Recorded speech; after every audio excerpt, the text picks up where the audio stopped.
Sammy. But Okay, welcome back to Seed Money. Today we have Sam Anderson here. He is a beverage industry expert.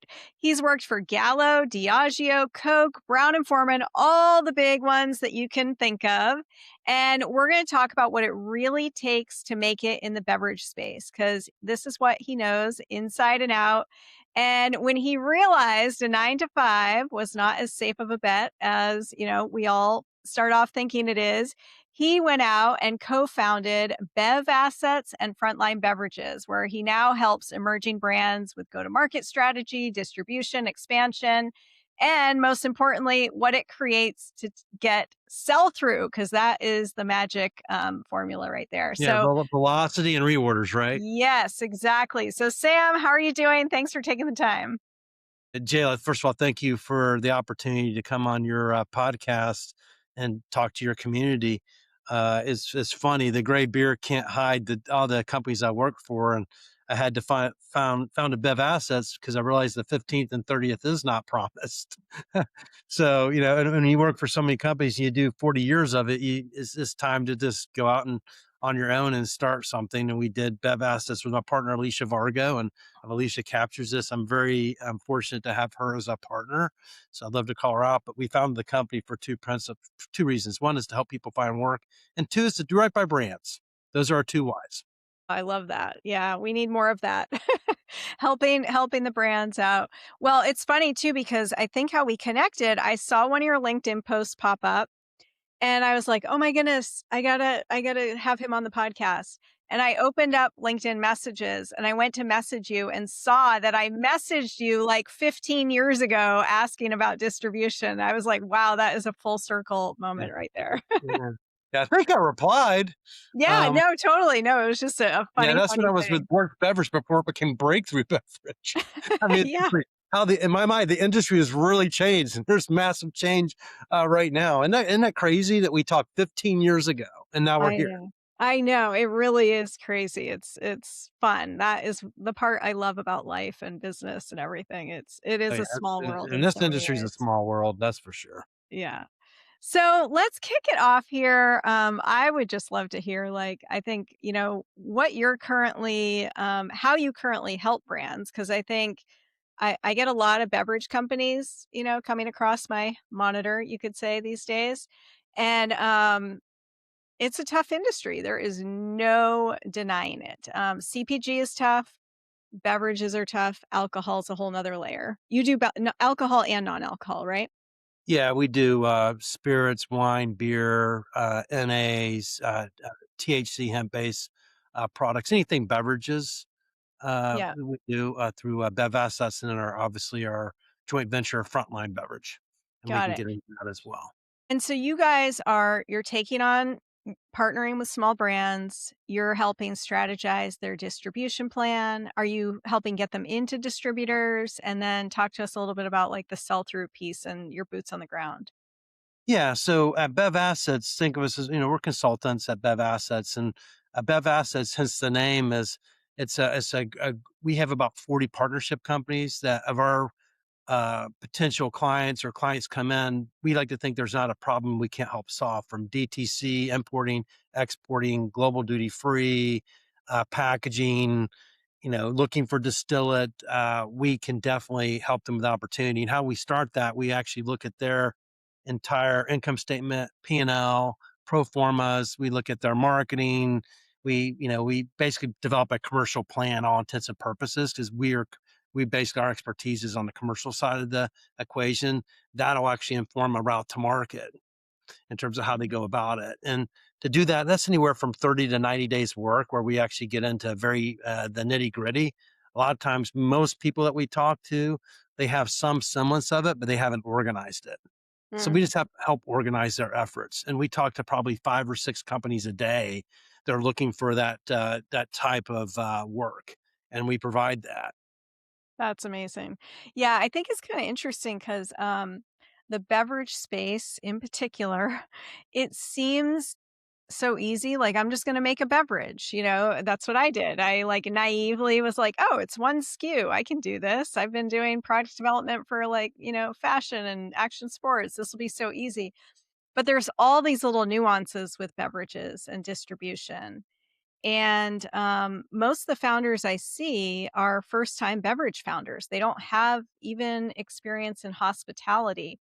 What do you see as kind of the one of the biggest things that entrepreneurs are missing when they come to you? Is it like just that the nuances, or is it more of just well thought out plan? Like what is it kind of, what are some of the mistakes, or just the misses? They're not mistakes because you're just starting out. We're all full of mistakes at that point, but just Yeah, kind I'm of I'm things sure they you know miss. the answer to this. The number one thing is I don't think they realize how much money it takes to actually launch a brand properly. Yeah. Oh I was yeah. on a I did call that. right. Now I was on a call today with some clients that have a pretty cool brand gonna launch in LA. And but I talked to them about first, and also I don't think they understand the true cost of goods and the impact of what the MSRP is going to be on the shelf. And Mm-hmm. I think the third thing is they think they're going to make money in year one, and that's just not the case.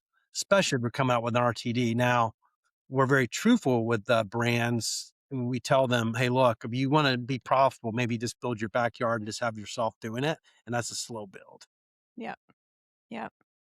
Yeah. I think it is. Yeah, it's so true. It's like it really takes big dollars to get out there and make a big splash. Like a How lot much of did people. you spend? How much did it cost you to launch your brand? Oh, I mean, just to launch, it was just to get it on a shelf was $500,000. Bingo. That's what I Yes. tell everybody. $500,000 is just to get on the shelf. That might just be DTC. I told a client that today. Yep. And they Yeah, that said was that without a distributor. $2 million. That I'm was like, that was self-distributing. Yep. exactly. Half Yep. a million dollars. Well, people like, yeah, I got $50,000. I want to start to launch a brand. And I'm like, that's just not enough. Yep. It's No, just I you're going agree. to burn through your cash in the first couple weeks. Or people can do it. I'm not saying you can't. There are stories where people have done that, but it's a hard road.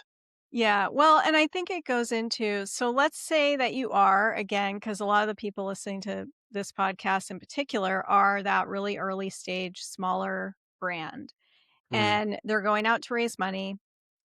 And I think everybody says, I'm going to roll out national distribution, and it's like, oh my God, there's just all these different states and all these different distributors, and this distributors don't, do as much as you always think they're going to or want them to do.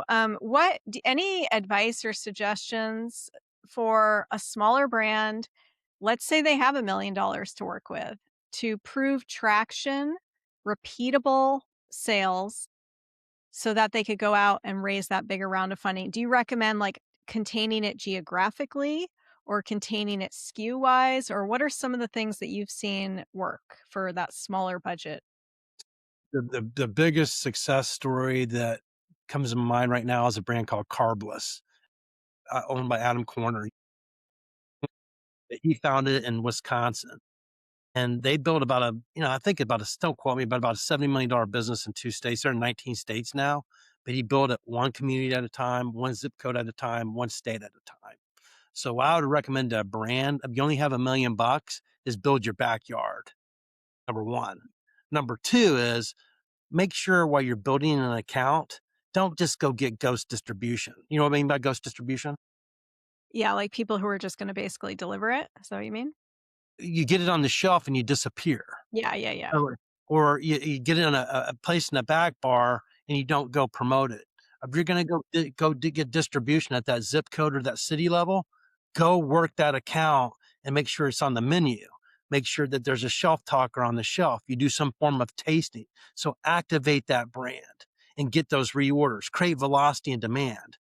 My friend Dave Martin would talk about it. It's called proof of concept, right? So once you have proof of concept, then you're ready to go to the next store or the next community or the next state. And that's what Adam did, by the way, for his brand.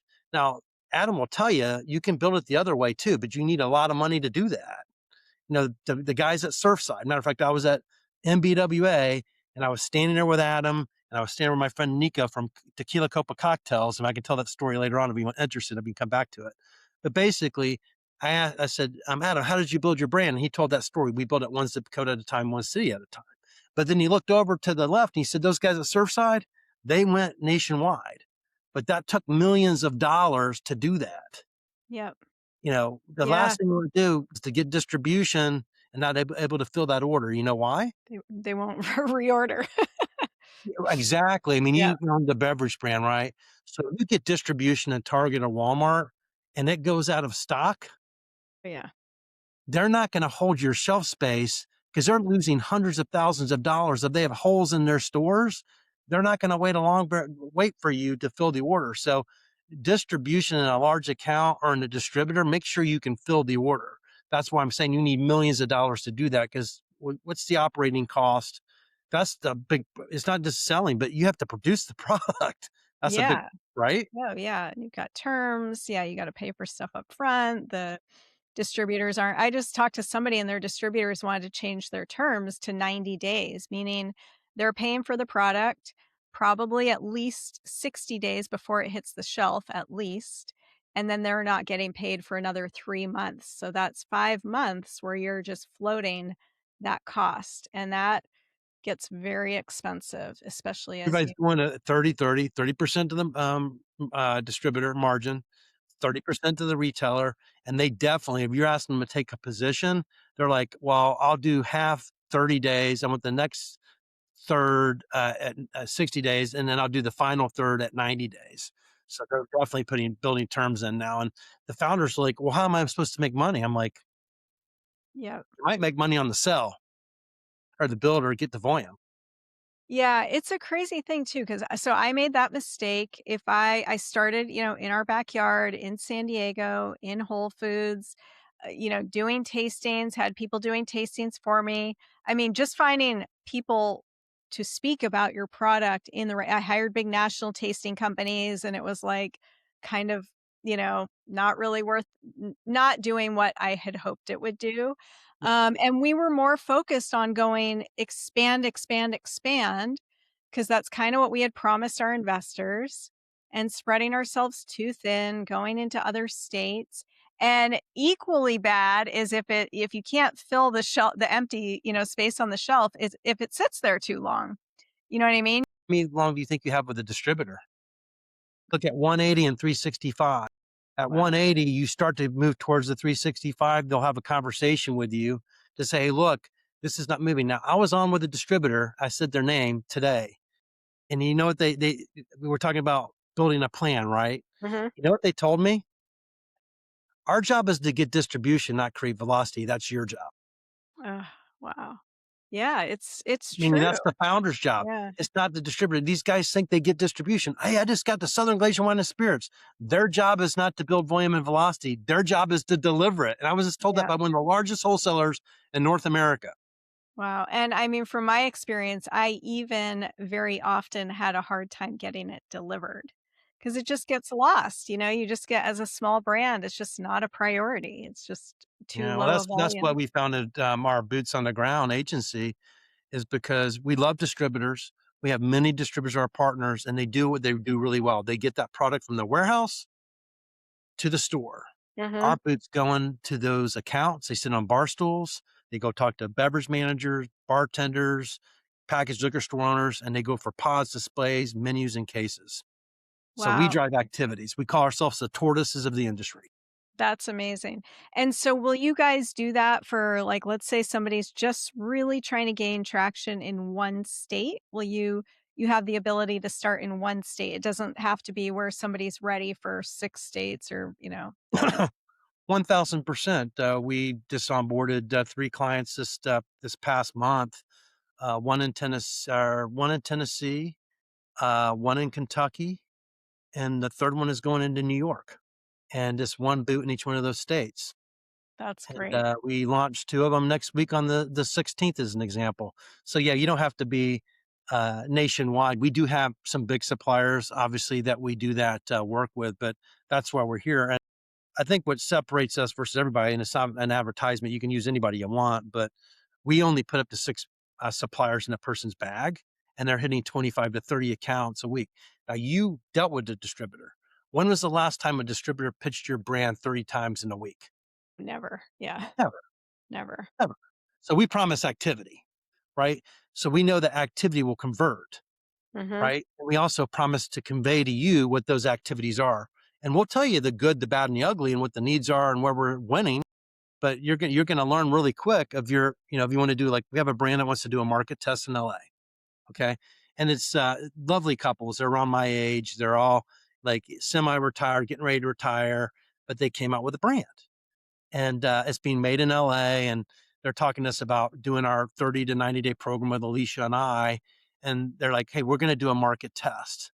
And I think that's really smart for you because you're going to learn. And we just want to get into 25 accounts. He talked to someone else, by the way, and they were going to charge them some outrageous number. And I won't mention names or anything else. I'm like, you don't have to do that. Y'all can go get, if you live there, you can be your salesperson. You self-distributed, go sell it yourself in those 25 accounts. Yeah, absolutely. Yeah. Yeah. Or you can use us, and that's what they're going to do. But Yeah.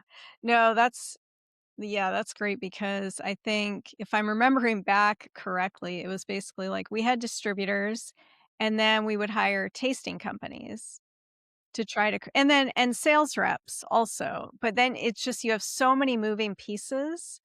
And again, you only have people who can cover you can't have a sales rep without spending a fortune on travel covering 6 states or 4 states or whatever. It just gets so expensive so fast. talking to the large distributor, and we were talking about some of the cannabis products, and he said, "Yeah."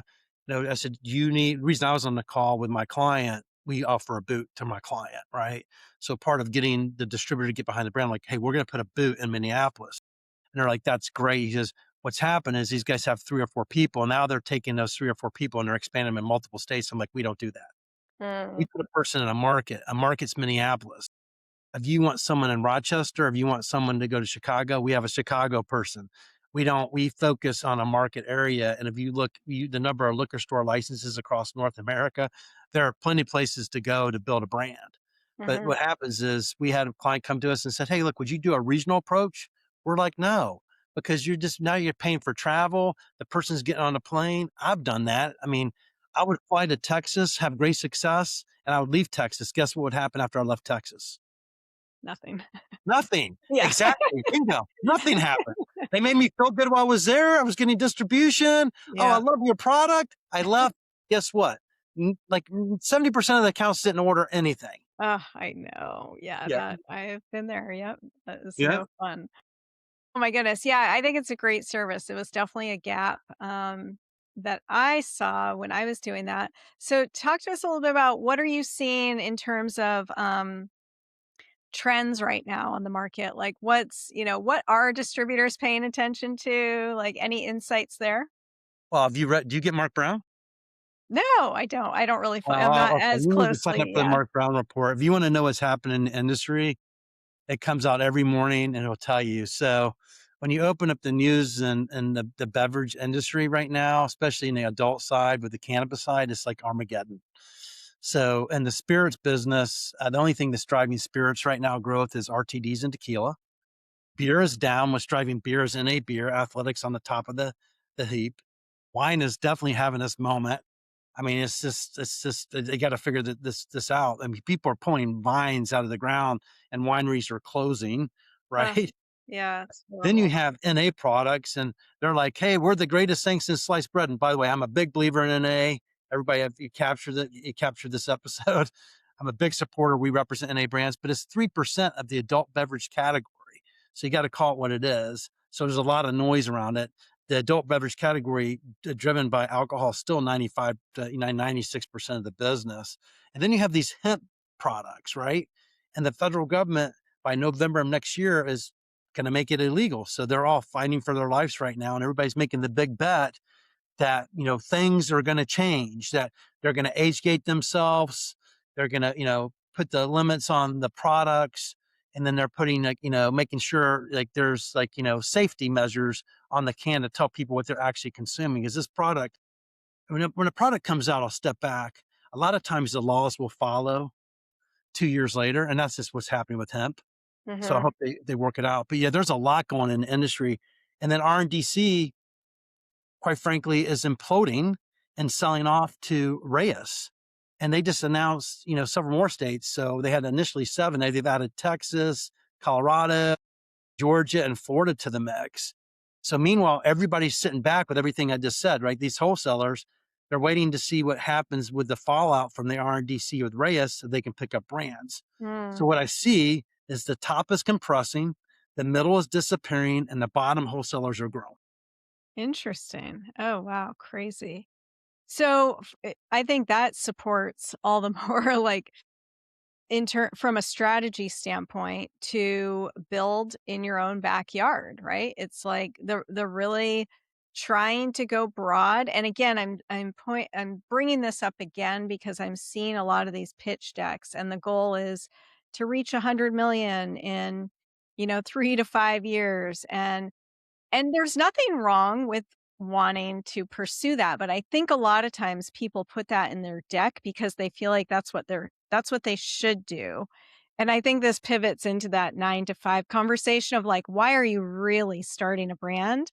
Is it really like, of course, everybody would love to sell a brand for $100 million. But if you could make a good living and work for yourself and do something you're passionate about and put out a great product, would you be equally, satisfied and proud of what you've done? And so I think there's this like real human side to it also, where people are going out trying to build this $100 million brand in this short timeline on a shoestring budget. And it's like, it's a little crazy. I mean, it was crazy 15, 20 years ago. And now to your point, it's getting even harder and harder. So I don't know. What are your thoughts on just kind of that element of it? So I know this is your world, investment and the whole bit and what you do. And I can't wait to get deep into that with you. But I mean, I read the LinkedIn post and the guy says, I just sold my third company and I triple X'd it, is doing a disservice to every founder out there. I agree. Major disservice I totally because agree. they're not disclosing the whole thing. I can guarantee you. Because out of that triple X, I don't even know if they really made money on it, by the way. Yeah, They're totally. not, they are absolutely not telling the whole story and how Yep. that works. Cause I'm somewhat familiar with the cap table and how things work.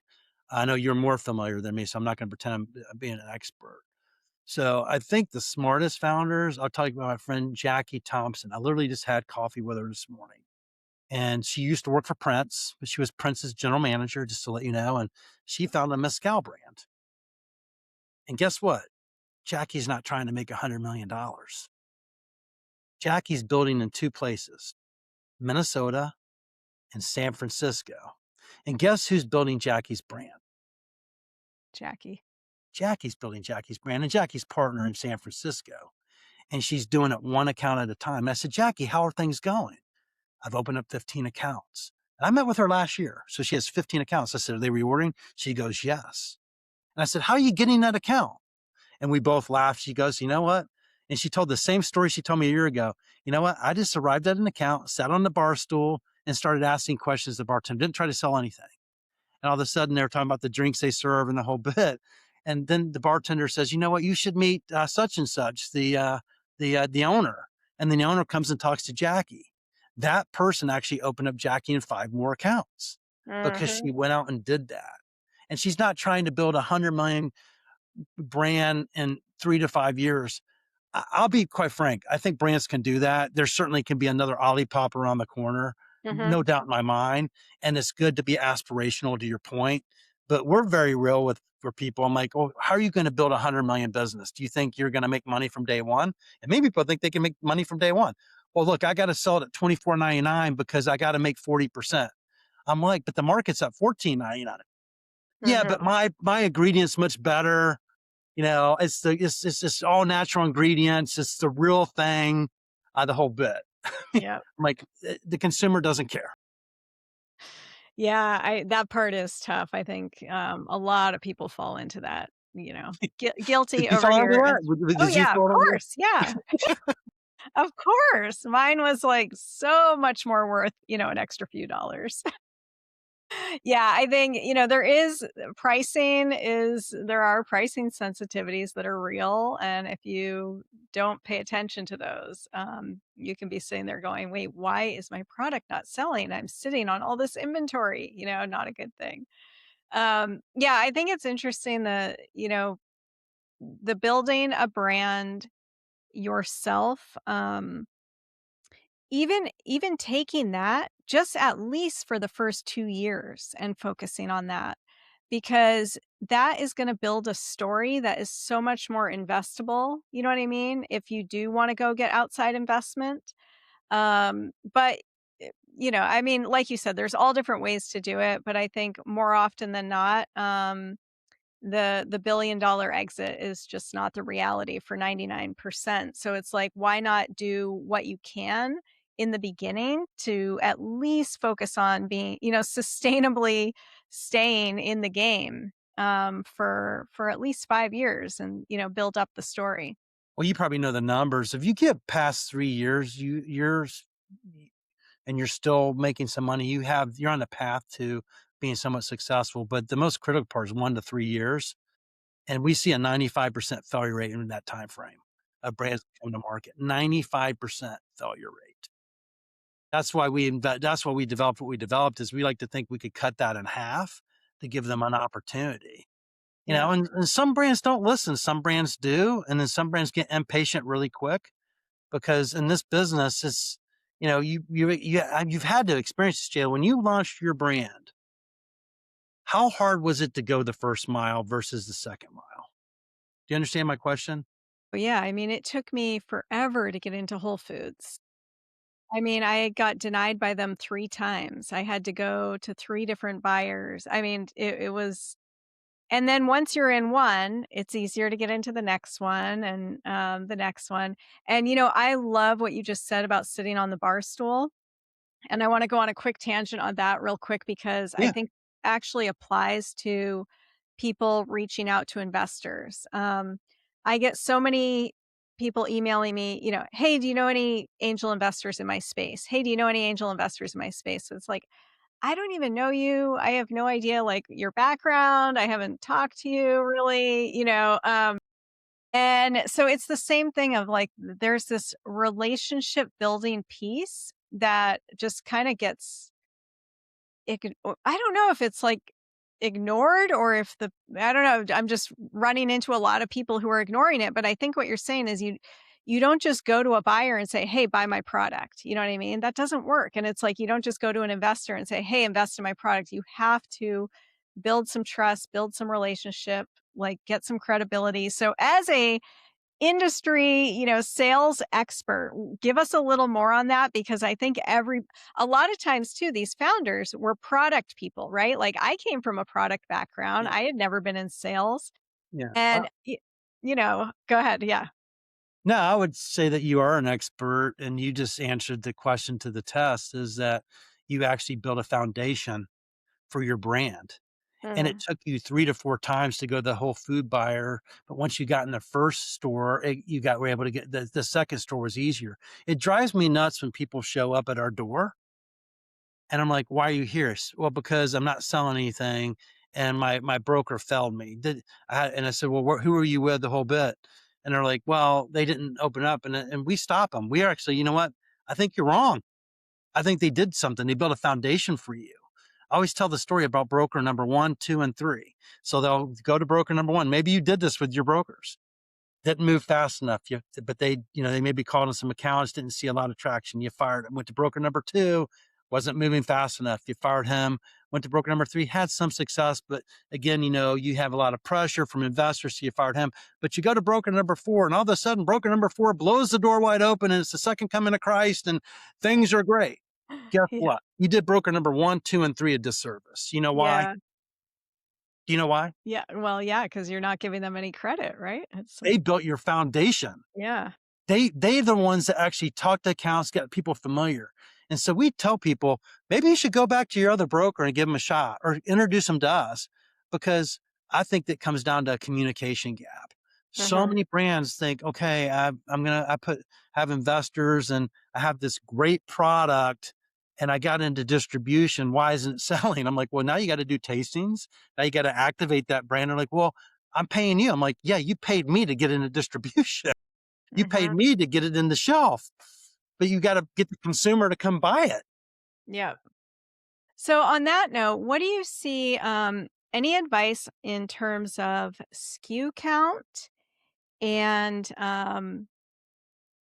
when to pivot, because this is where tech has a massive advantage, right? If you go out and you launch an app or something and it's not quite right, yes, you have development costs and stuff like that, but it's nowhere near sitting on pallets of something that isn't moving for, it just isn't being received the way you wanted it to be received. And you need to pivot. So any advice for, that moment of sitting there and going, how do you identify when you need to pivot? And and I think SKU count is something there. That's always something. I don't know if I should have had more SKUs or less. Like, is there a sweet spot for SKU count? Because I think that's something that entrepreneurs either have too few or too many, it seems a lot of times. I mean, as an entrepreneur, you know this better than me. Cash burn is real, right? Yeah. And then once you get distribution, operational costs is going to burn a lot of your cash. And then the other cost is, the salespeople trying to sell your product. And then the other cost is the people buying your product. Hmm. They're like, well, what am I making? I'm like, you're nothing. You're going to make your money on the out. Right. So I don't think I think it depends on the brand, the category, how the brand's behaving. For RTDs, I think 3 SKUs is probably the number because you want some form of shelf presence. Yeah, we see 3 to 4 SKUs on average. I think for like a tequila, bourbon, rum, vodka, your traditional products, I think you could start with a 750 single SKU to go to market and be very focused on what you bring. Like we have a brand called Thornbush. They're coming out with their second item called Prickly Pear, but both line price, cost of goods is the same, so it works, and they can go side by side. But they started with single SKU. So I think and it depends how you're performing. We have another brand that he just launched. He owns Entrepreneur Magazine and a brand called Frankie's. I'll just call him out, but he has a bourbon, a vodka, and a whiskey, and it's made by a guy that likes to drink. Hmm. That's his whole tagline. And Frankie's Farm, it's a little farm in Idaho, and has like this cool like chicken on his bottle, and I think people resonate with it. We open them up in California, Texas, Georgia, and Florida, and he's going into Idaho. Now he's coming out with 175s of the product, right? Hmm.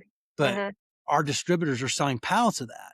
But then I have another brand that we open them up in California and Texas, and it's moving really slow. We've gotten them distribution, but the pool's not there. So Hmm. he's not having the same success. And he has a whiskey and he has a tequila. So not every brand's going to hit right, but his price was too high. He was at, 44.99 coming out.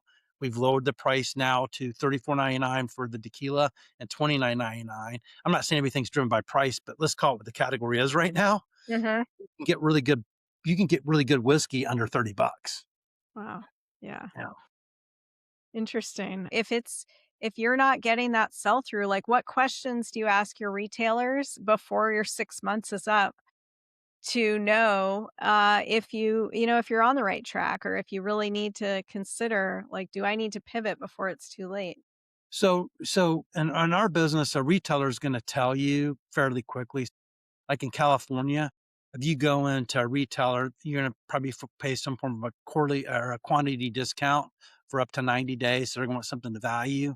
They're also going to ask you to back that up with some form of tasting, depending on a quantity, anywhere from 25 to 50 tastings at, 2 to 3 hours, plus a coupon. So if you do the tastings and the quarterly discount and you do the coupon and the thing's not moving, you won't be there. Mhm, mhm, So you're going to know really quick. And they do that. So they give you the best chance of success. Now there's a huge investment, to go do that mhm. piece. But I think if you're going to work with retail, you should be in front of that retailer talking about your brand. You also should be sending people into those accounts to make sure that brand is moving. Yeah, I Hence was our gonna boots on say, the ground. yeah, there's 2 sides to marketing. There's push and there's pull, and that's what is extremely difficult about consumer products is you get it on the shelf, even if you physically have someone there and you have the incentives and you have the right discounting strategy and you get the display on the holidays. That's a short-lived, little burst. You need to get people who are like going back and purchasing it on a regular basis. And that's the pull marketing, which is either the social media or the, in the old days advertising, but it's like, what is your pull marketing, right? And that's proof of concept of you. As soon as people start going back to pull your brand when it's not on promotion and they're seeking you out, that's when you have proof of concept. And when you have proof Mm, of concept, that's when you're ready to expand. Look, the distributors are going to do the same thing. They're going to look, like I told you earlier, you have gatekeepers, especially in the 3-tier system. You, the first person you have to get by is the distributor, mm, right? yeah. And if you're not moving out of their warehouse, they're going to discontinue. Then the next gatekeeper is the retailer, right? And they're going to be like, if you're not moving, they're not going to keep you. That could be the retailer or the on-premise operator. And the third gatekeeper is the consumer. To your point, is to get them to actually try you out. Mhm. Yeah. You know? And I don't think founders really understand what it takes to go get that.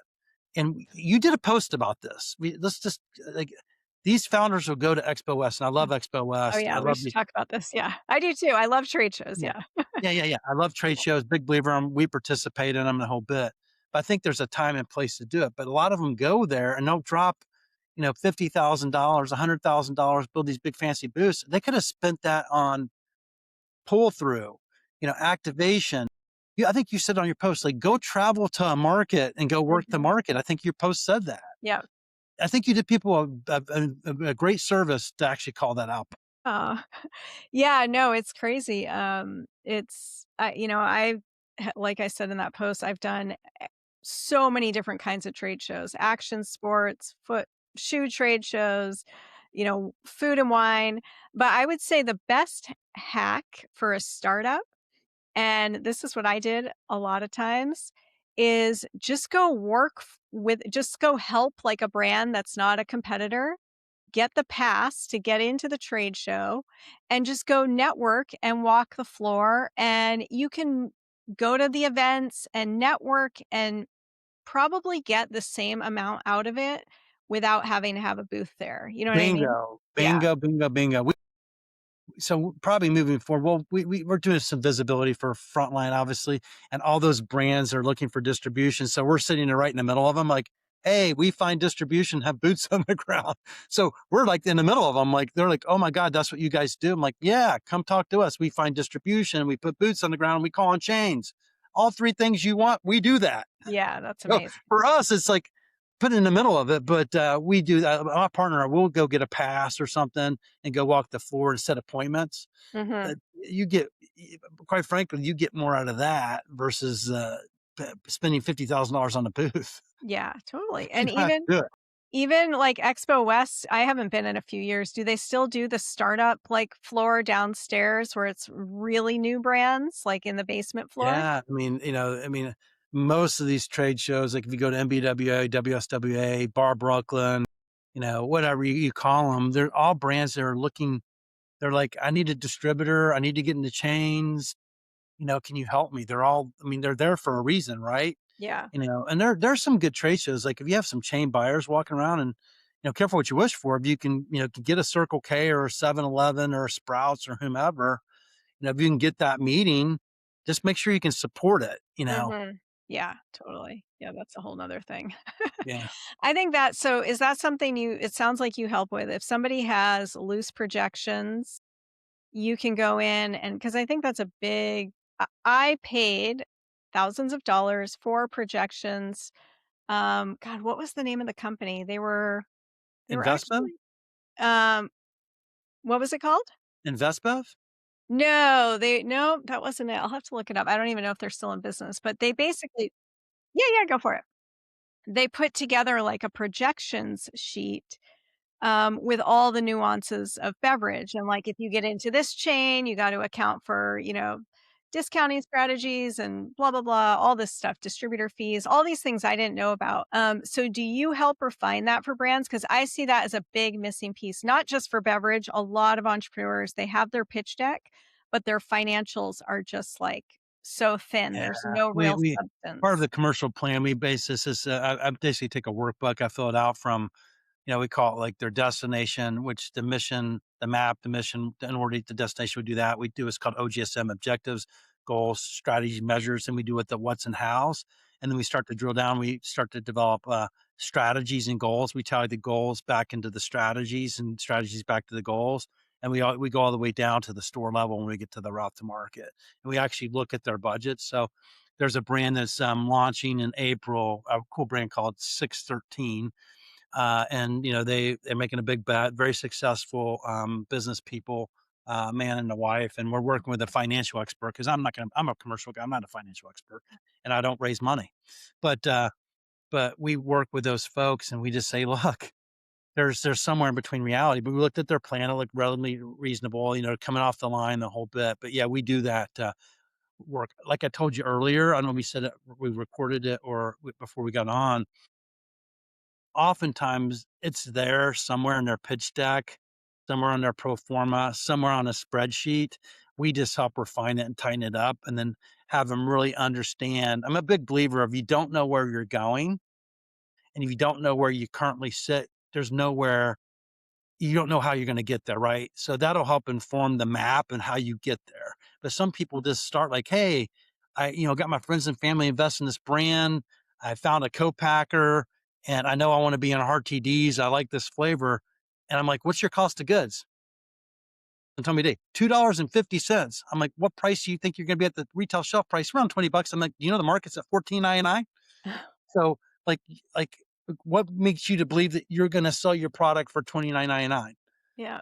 And maybe you can. I'm not saying you can't, but But yeah, there has to be some real strategy there, some sort of pull through mechanism, right, in order to warrant that, I think. yeah.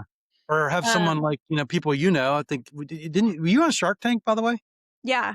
Well, that's the thing, even with Shark Tank, it's crazy that, but I had other issues where the category wasn't proven yet. I had no shelf space, so it was even with the Shark Tank wave that was amazing, and it really did, what it's supposed to do. People found it and recognized it and pulled it off the shelf.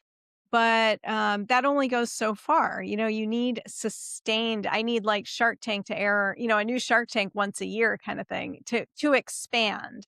Like Yeah. again, if I had stayed contained, I think I could have had a more sustainable path. But we were trying to expand into like hotel, Vegas hotels and poolside Oh, did you go containers too quick then on your brand? way too quick. Yeah, it was like it was and here's the thing, so I think we're talking about a lot of the, harsh realities, right? But there's always space for success, I truly believe that, and I have no regrets at all, like, it's led me down, a path of entrepreneurship, and life is good.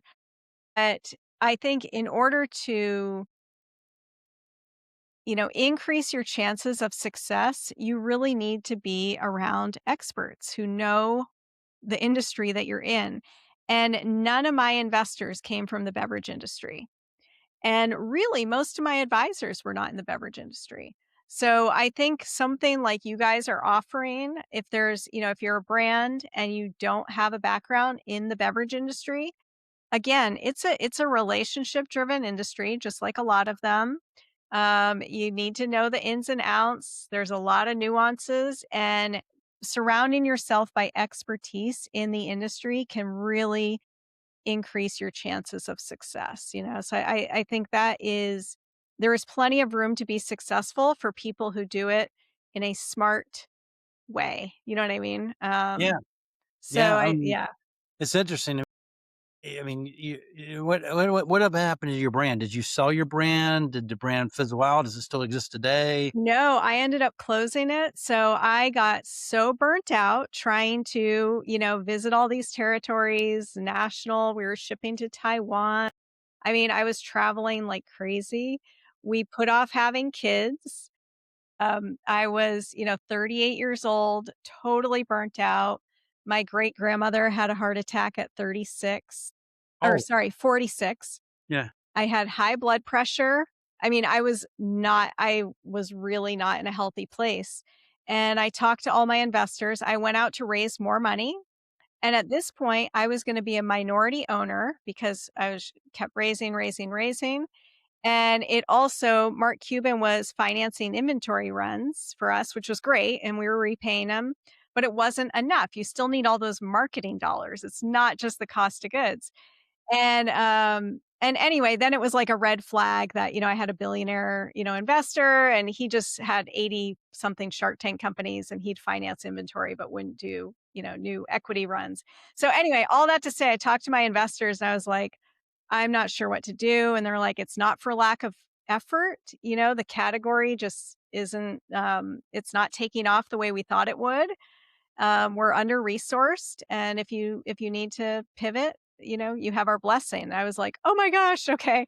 So we went to try to sell it. We had 3 buyers lined up. One of them I filmed beyond the tank, and they all fell through. And at that point, I had my son, and I just could care less. I was like, I need to just completely pivot, and took a Yeah. year off to decompress and switched gears. So yeah, How many not years how many years did you build the brand? How many years were you on the brand? 9 years.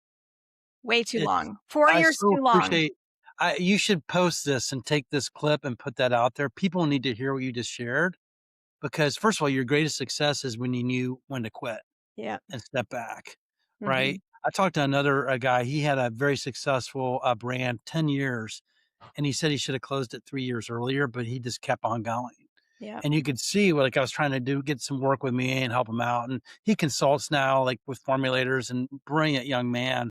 But yeah, 10 years, and he was like in all the Jewel Oscos, and he had refrigerators full of stuff and the whole bit. I mean, it's not for the faint of heart. And if this, if you're not having fun doing it, why do it? I mean, I had a brand, an NA beer, and she was in 38 states with Total and 35 states with Bevmo and 11 states. And, you know, the problem is every time they would come order, she couldn't fill the orders, Mm. Wow. and she was completely stressed out. And her whole program was to feed the hungry. Like a big portion of her sales would go help. So it was a very social driven brand. Wow. So, I mean, I very much appreciate you sharing that story because everybody thinks that it's the Olipops of the world and I just made $1 billion. Yeah. It doesn't work that way, but I think you were successful. I mean, because 'cause you've taken that knowledge too. Yeah, Uh, totally. Well, it's funny. So the year I aired on Shark Tank was Beatbox. You know Beatbox, of obviously, right? course, Yeah. yes. And so they were quite a bit bigger than I was when they actually went on Shark Tank. But they just sold for like 390 million, right? Which is amazing. And it's like huge hats off to them and props that they were able to stick with it that long. I think, but I don't, it doesn't feel, and this is talking about those companies posting about the $100 million exit. The part that bothers me about that is that it's defining success for people, that if you don't sell your company for 100 million, you're not a success, and there is nothing farther than the truth. And you know what I mean? So you learn all this stuff, and there's so many different ways to make money and have, more profitable businesses that are way easier than the beverage category. But I'm so thankful I had all that experience, and it was such a fun ride. It was a crazy ride. So, well, what else would you like to share with people going out raising money for their beverage brand? Well, if they're raising money, they should call you, by the way.